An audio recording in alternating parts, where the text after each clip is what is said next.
He stated that the briefing I got this morning and let me secured location. While the suspect claims to have purchased the containers last year, Energy Minister Jinapo stated that authorities are investigating the claim and are committed to holding those responsible for the disappearance of the ECG containers accountable. The minister added that authorities are following up on intelligence reports to locate and retrieve the remaining missing containers, vowing to bring all those involved to court. An investigative report revealed that ECG had 2,491 uncleared containers filled with essential equipment at the Tema port.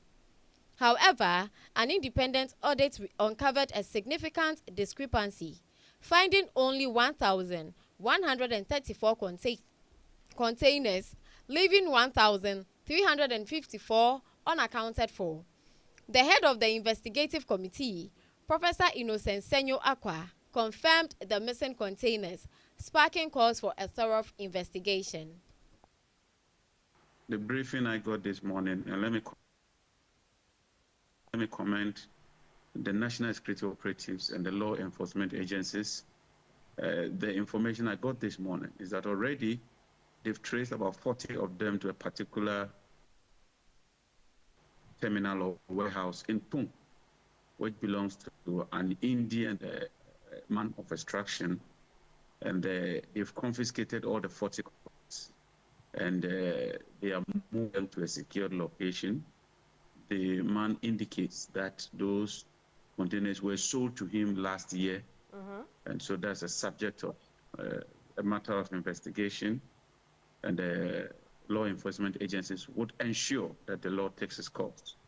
There are also reports of some other areas that they are picking intelligence. They will trace all of them, retrieve all the containers as soon as possible, and put the perpetrators before the courts of competent jurisdiction. Let me just sound that when we start prosecuting these people, let nobody come to say we are witch hunting. These are properties of the states. Every legitimate and legal means to ensure that we retrieve them and to hold all those behind these acts to account. And so we'll continue to work hard and ensure that we retrieve all these containers. Picked up this Indian in connection with this.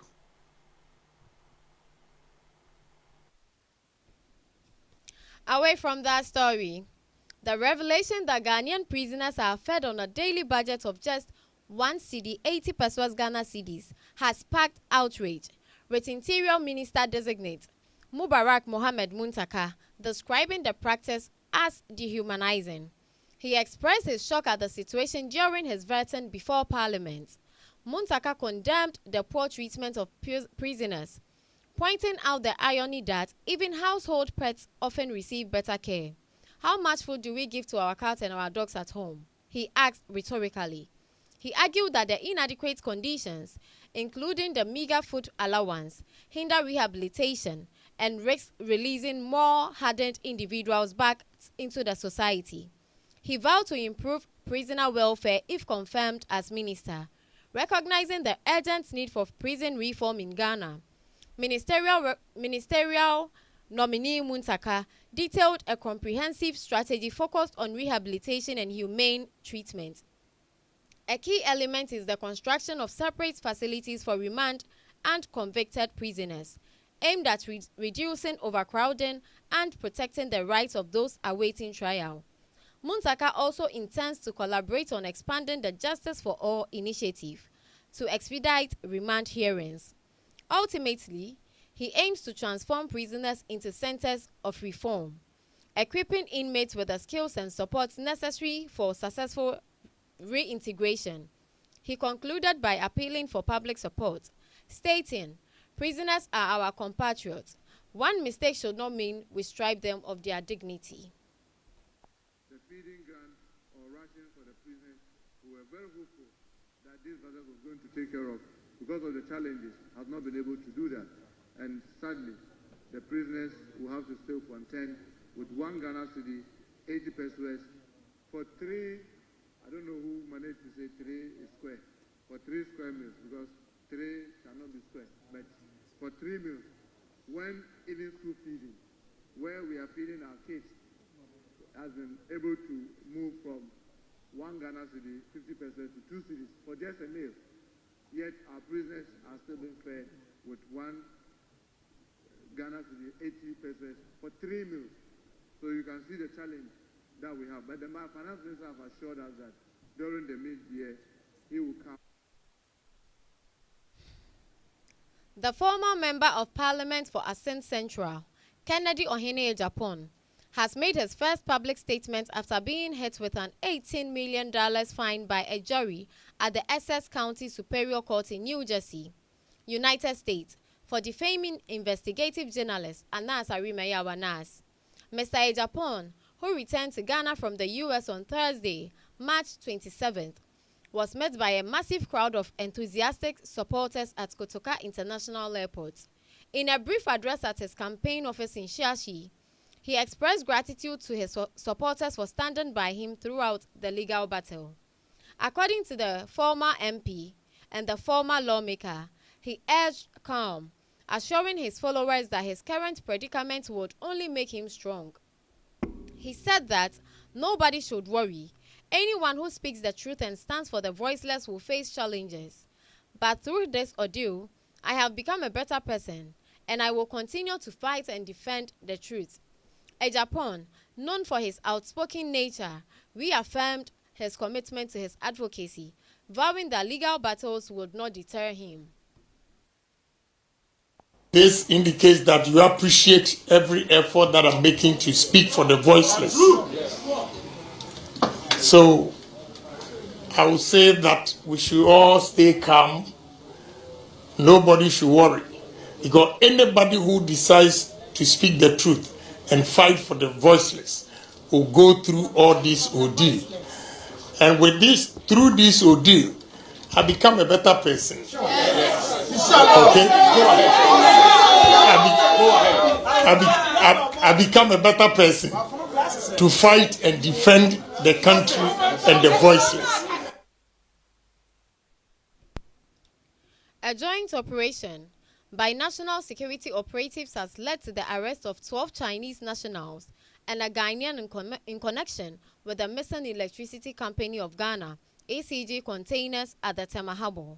The suspects, who are employees of 2 aluminium smelting companies located in Shire Hills, were arrested on Thursday following intelligence gathered by national security.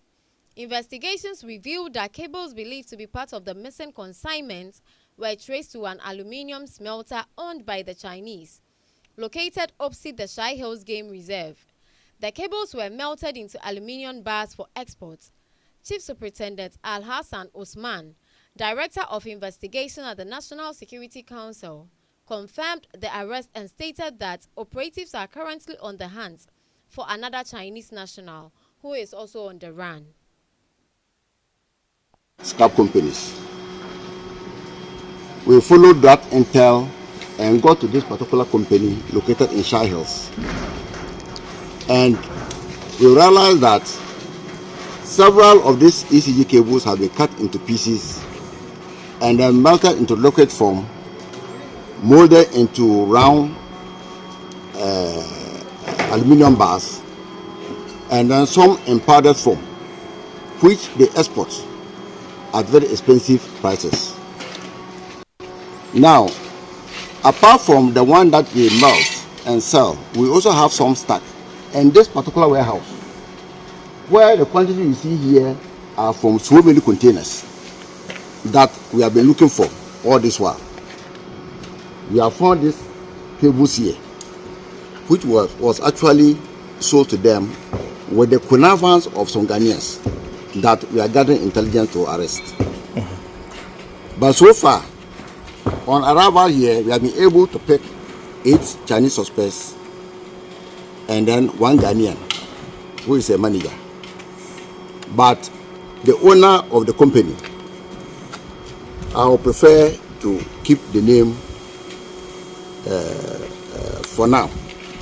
Is on the run, but a team is on manhunt for him, and we are sure very soon he will also be arrested. Who is this owner and what's his nationality?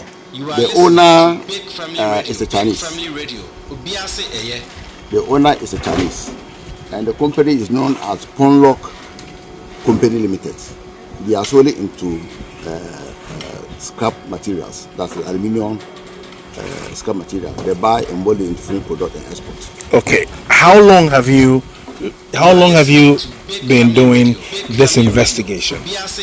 In fact, we commenced this investigation about 2 weeks ago, when intelligence came in that this ECG containers are being diverted to various locations. But in actual fact, it started maybe several months ago, even before elections. But it's now that the intel have gotten to us, and we are determined to investigate and get all those who even started. No matter when it started, the past 2 or 3 years, we are determined to investigate and get the perpetrators arrested. When you say that it started 2 weeks ago, I mean, we knew that upon the assumption of this administration, at the transition, what the minister said he handed over to him was in excess of about 3,000 or so containers. That to what was well, he mentioned. Yes, he mentioned some amount of containers that are locked up at the port, which remains uncleared. Big Family Radio. Away from that story, the bail conditions for the former Director General of the National Signals Bureau, NSB, Kwabena Edubuahene, have been reviewed by an Accra Human Rights Court following a suit filed by his lawyers. The bail sum of 120 million Ghana cedis has been reduced to 80 million Ghana cedis with 2 sureties, one to be justified. That of his wife, Angela Ejei Boateng, remains at 80 million Ghana cedis with 2 sureties to be justified. Both of them are to report to the Economic and Organized Crime Office, EOCO, 3 times a week. The 2 have also been restricted from traveling and can only do so under the express permission of EOCO. The couple, who were arrested last week over their alleged involvement in the embezzlement of state funds, filed a suit at the Human Rights Court on the basis that the bail conditions were excessive.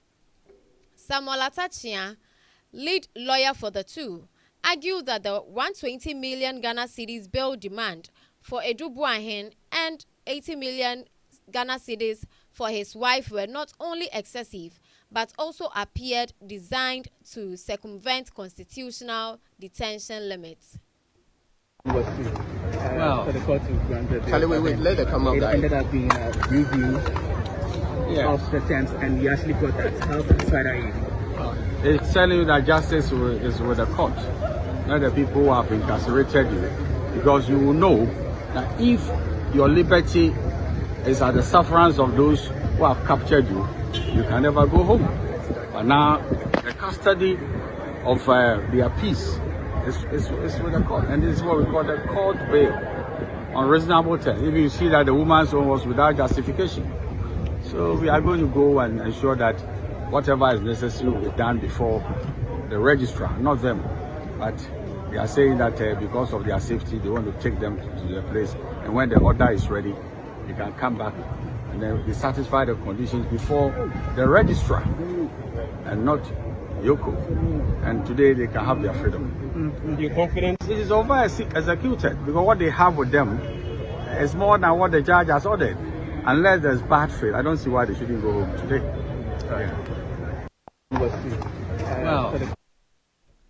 Let's do some international news now. An earthquake of 7.7 on the Richter scale in Myanmar caused tremors across Vietnam and Thailand on Friday afternoon. The United States Geological Survey said the quake was of 7.7 magnitude and was followed by a powerful aftershock, Reuters reported. Vietnam's Institute of Geophysics said the quake occurred at 1:20 p.m. in Myanmar and was at a depth of 10 kilometers, 6.21 miles. People living on high floors in many apartments in different districts across Hanoi, more than 1,000 kilometers from the epicenter, which was about 17.2 kilometers from the city of Mandalay, felt their furniture shaking briefly. Climbing trees on my balcony were shaking in more than 10 seconds, said Nkuyen, who lives on the 19th floor of a building in Hanoi's Nam Tu Liem district. In Ho Chi Minh City, 1,700 kilometers from the epicenter, people working in office buildings and at high floors of apartment buildings felt tremors in around half a minute. Huang Fong.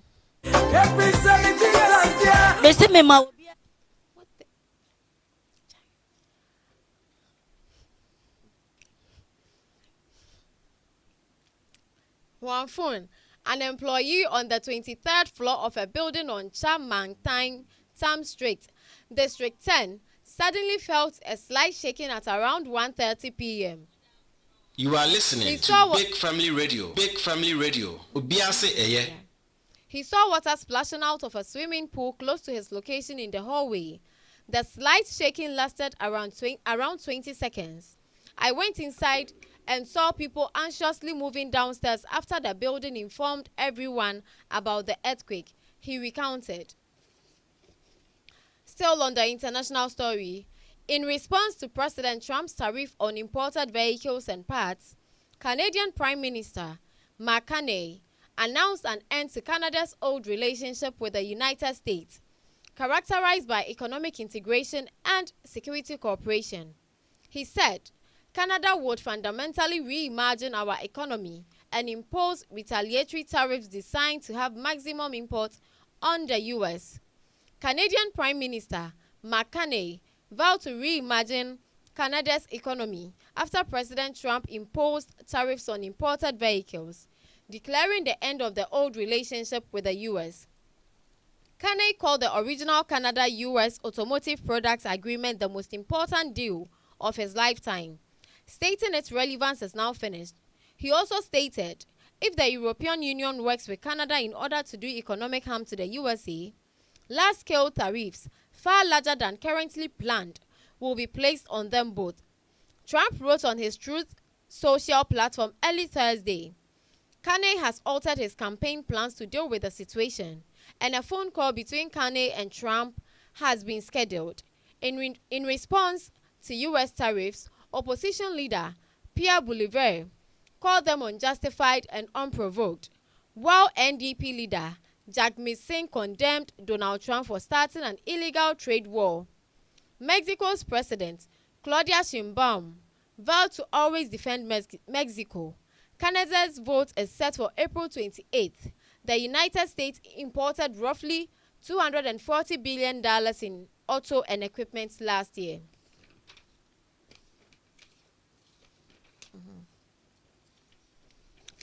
To end the news, the headlines again. President Mahama hosts iftar gathering at the presidency. Plans are underway to scrap double track system and expand free SHS to private schools, says the Minister for Education, Haruna Idrisu. Sami Jemfi has said the government will not ban small-scale mining. 40 missing containers have been recovered. Canadian MP has stated past relationship with the USA is over.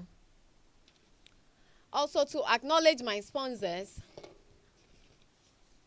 Big Family Multimedia Institute, BFM Store, Trustees Network Group, Center for Trade. You can also follow us live on Facebook and also watch us live on Facebook at BFM Network and ABK TV Ghana. To also acknowledge my producers, a massive thank you to Abena Papebi, Kojo Hansel, Akosia Adepa, Wise King, and Ejata. Have a good evening and thank you for watching News at 6 from the studios of Big Family Radio. My name is Esther Akosia Agbobli.